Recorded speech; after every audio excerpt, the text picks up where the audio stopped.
Start by mixing your sourdough starter with water until it's mostly dissolved. Then add your flour, salt, and hot honey, bringing everything together into a rough, shaggy dough. Cover it and let it rest for around an hour. This gives the dough time to fully hydrate. Now come back and work your way around the bowl, stretching and folding the dough over itself until you have a smooth ball. This creates structure in your dough. Cover it again and let it rest for around 30 minutes.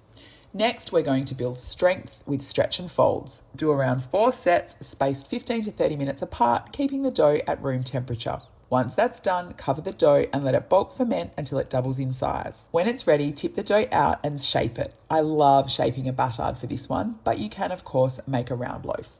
If you want to take it up a notch, you can add cheese or roasted garlic here too. Place your shaped loaf into your banneton and then into the fridge for a cold ferment. I generally recommend waiting at least 5 hours before you bake it, but even better if you can leave it longer. When you're ready to bake, preheat your oven with your Dutch oven inside. Take your dough straight from the fridge, score it, and carefully place it into the hot pot. Bake with the lid on for 30 minutes and then remove the lid and bake for another 10 to 15 minutes with the temperature lowered. Because of the honey, the base can brown quickly, so placing a tray on the rack underneath your Dutch oven can prevent this. When it's done, lift it out and let it cool on a wire rack. Ideally, you want it to come to room temperature before you slice it.